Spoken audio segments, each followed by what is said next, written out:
What's up guys? Ito nga pala si Kuya Sir. Pasensya na mukha akong hulda pero mukha akong tindero ng Yakult, no? So, may gusto lang ako i-share sa inyo na medyo kakaiba dito sa nirerentahan namin bahay. Hindi sa mismong bahay, sa mismong lugar, no?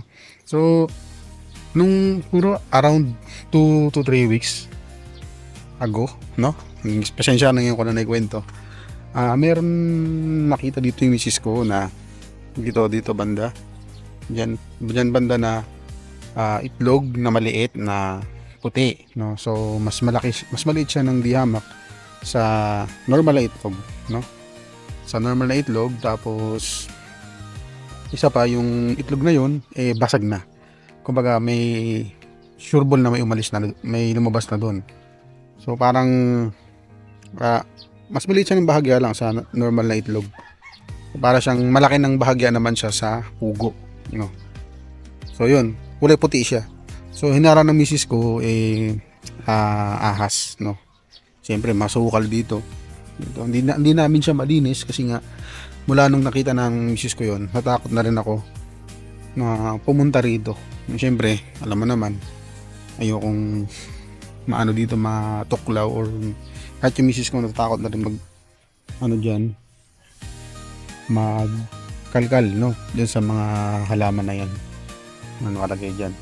So eventually nung may nakita siyang itlog na yon, so may nakita din siyang parang patay na ahas na maliit lang naman. So parang mga 10 to 12 inches na gano'n yung haba. Tansya ko lang naman yung kasi yung sinabi ng misis ko maliit lang daw siya kasi parang minuestra niya parang gano'n. So yun, so na-confirm na nga namin na may ahas nga. So isa pa yung nakaraan din, dito naman banda sa may puno na to, yan kung nasaan yung mga sako namin ng basura, meron din kaming nakitang itlog dyan. Yung una kasi doon banda, kasi yung sumunod dito. So naran namin talagang meron dito, kaya natatakot din kami para sa safety namin. Tapos yung kasing bintana na yun guys, meron kaming bintana doon banda, kung nakikita nyo man yung banda dyan, bintana na banda sa CR. Tingnan natin yun guys, bintana sa CR namin yan.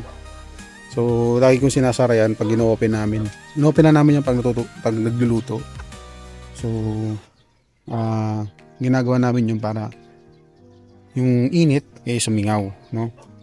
Pero eventually sinasara ko siya agad kasi nga takot ako na baka gumapang doon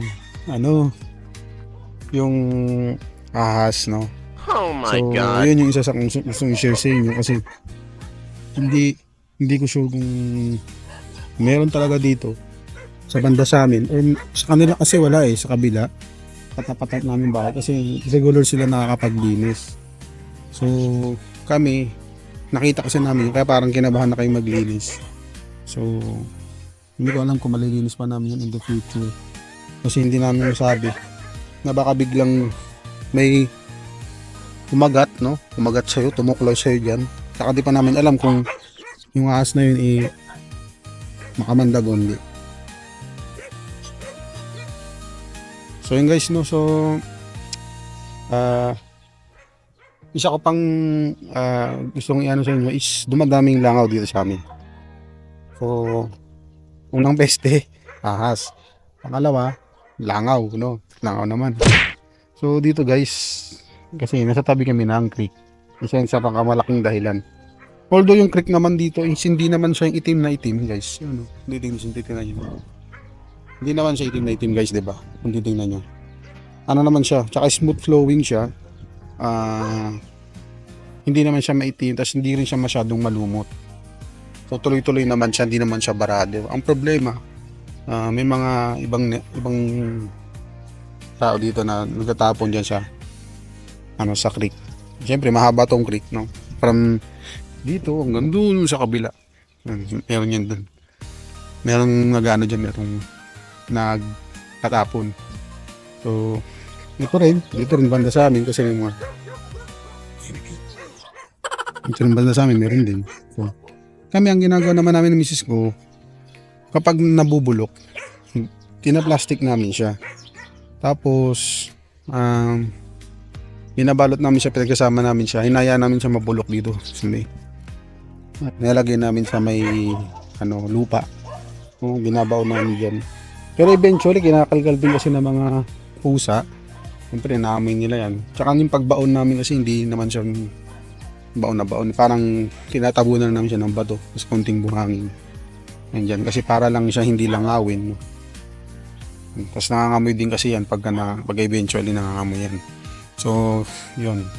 Yun lang yung gusto kong i-share sa inyo na dumadami yung langaw dahil doon. Kasi hindi lang naman yan sa basura. Tama, basura namin guys. Pinagmamalaki ko. Misis ko gumawa niyan. Balot na balot guys. Balot na balot. Walang langaw yan guys. Kahit yung dumadapo. Kasi, yung ginagawa namin ganyan. Tinatali namin na mahigpit. Parang di nga siya mangamoy. Tapos, langawin. No? Kasi ang nilalangaw naman yung mga nabubulok. Yung mga ano ito? Nabubulok. Tsaka mga tira pagkain yan. Mga plastic na may pinaglagyan ng pagkain yan. Nilalangaw ako. So yun guys. So yun ang update ko sa inyo. Dito sa bandang lugar namin. At saka meron pa pala isa guys. Isa pa. Meron akong napansin ako mismo na meron kaming parang napapansin na langgam, na trail ng langgam. No? So meron dito banda sa amin, dito banda. Yan dyan. Langgam para sa trail. Kung hindi nyo man nakikita, siguro hindi pa sila ngayon nakalabas. Kasi hindi naubusan ng langgam dito banda sa amin. Kumbaga, hindi na kami nagtitira ng pagkain sa loob. Tapos, kumbaga parang, siguro kung may lalanggamin man doon, mga tirang pagkain ng mga bata, nahulog na biskit, ng kanin, o ulam.